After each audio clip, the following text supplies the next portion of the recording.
Welcome to our Family Time Tuesdays here at Hearst Public Library.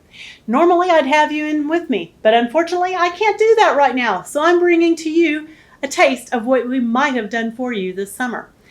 And one thing that I wanted to introduce you to are ways that you can make your own stories come to life. And I'm going to show you one way I do it with a story I know all of you know very well, Little Red Riding Hood. And we've got lots of different versions of it. Some of them are a little more traditional, like the one by Paul Galdone. And then a beautifully illustrated one by Jerry Pinkney. One that's just a little bit different, but not too much, by Bethan Woolven. Did you know that there were other stories in other places in the world, such as Lon Popo, which is a Little Red Riding Hood story from China? Or Pretty Selma, which is a Little Red Riding Hood story from Africa. Then you can go to Hanukkah with Little Red Ruthie, a Hanukkah tale. Maybe you like it with a Southwest flavor. The Little Red Cowboy Hat.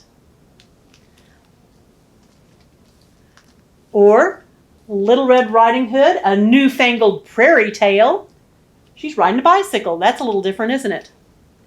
Back to holidays with the Little Red Elf. Little Red Hot. One of our newer books, Little Red Reading Hood, and the Misread Wolf by Troy Wilson. That's one of our newer books. And this was on the 2x2 list a couple of years ago. The Little Red and the Very Hungry Lion. I thought it was usually a wolf. Well, you'll have to read Alex Smith's book to find out what that's all about.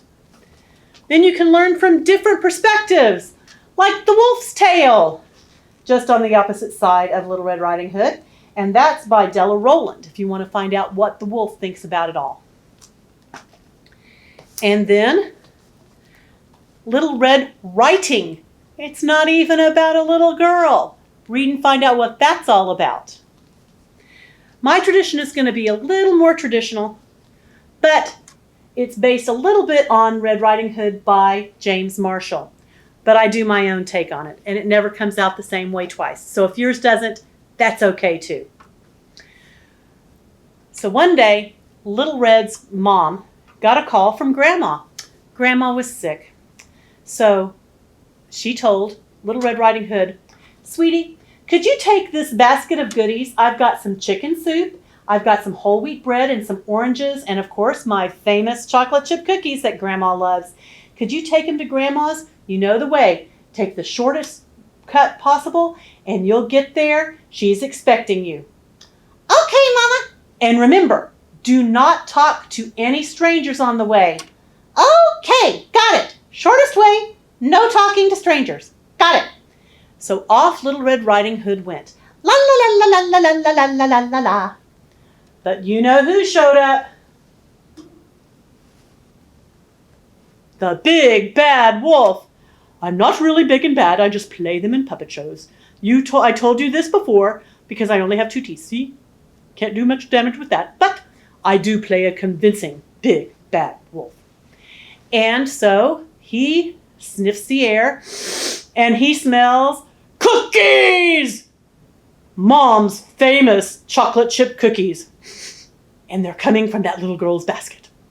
So away he went to go just get the cookies. La la la la la la la la. "Oh, hello, Little Red Riding Hood. Now this is a dilemma. Mama told me not to talk to strangers, but he knows my name." Not very hard to guess it. "And so if he knows my name, he mustn't be a stranger, right?" "Well, hello there, Wolf. How are you today?"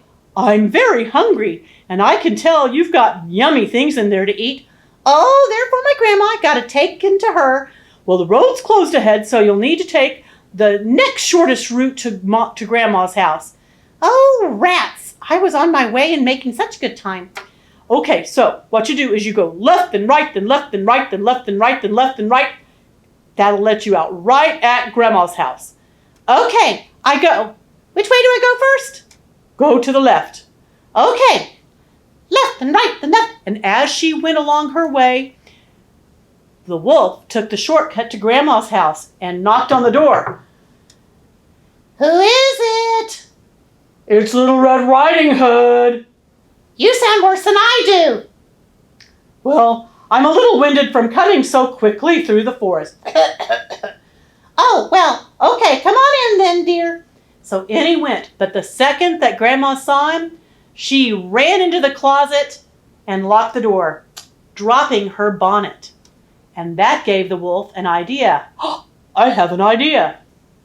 And he put on the bonnet, thinking that he would look just like Grandma. If that looks just like Grandma, she really was pretty sick, wasn't she? But anyway, so finally, La la la la la la la la. along came Little Red Riding Hood, and she knocked on the door. Who is it? Boy, Granny really does sound sick. It's Little Red Riding Hood, Grandma. Come on in, sweetie. I'm in bed right now, so just let yourself in. You know how to do it. So she went in. Oh, Grandma, you look different. Oh, it's just this bad cold I have. Grandma, what big eyes you have. How can she see them? They're hidden by the bonnet. But anyway, the better to see you with, my dear. Grandma, what big ears you have. They're totally covered by the bonnet. Well, the better to hear you with, so I knew you were knocking, my dear. Grandma, what a big nose you have. The better to smell those chocolate chip cookies. How do you know I have chocolate chip cookies? Because your mother said that you would bring them to me. Well, I've got lots more than that. That's dessert. You gotta eat the good stuff first. That's what Mom said. Well, okay. Grandma, what big teeth you have. The better to eat the cookies with, my dear. And the bonnet fell off. Ah! And Little Red Riding Hood recognized the wolf, so she went in the closet with Grandma. Well, as you can see, the wolf couldn't get in there because he couldn't turn the doorknob with his paws. So he waited and waited. In the meantime, Grandma and Little Red Riding Hood were having a nice party, eating the wonderful chicken soup and the bread and the oranges. And they sat there and talked and waited for the wolf to leave, and he wouldn't leave, and he wouldn't leave, and he wouldn't leave. And then they heard the woodcutter coming by. La la la la la la la la la la la la. Now that got the wolf's attention, especially when the woodcutter knocked on the door. Who is it? Oh, you don't sound very good, Grandma. How are you doing? I've got a nasty cold. Well, I'm going to come and check on you, okay? So as soon as he opened the door, he saw the wolf, but the wolf saw the woodcutter's axe and decided maybe he'd better run. So he did, until he was needed for the next time we had a puppet show that needed a wolf. And because they hadn't eaten the cookies yet, Grandma and Little Red Riding Hood came out and shared those delicious chocolate chip cookies with the woodcutter, and they all, including the wolf, lived happily ever after. The end. So see, I never know how that story is exactly going to come out. The basics are there, but things always change. Yours can too, and that's okay. Be sure and post it on social media and tag the Hearst Public Library, check out Hearst, or HEB Reads, so we can see what you're doing this summer to make your stories come alive. See you next time.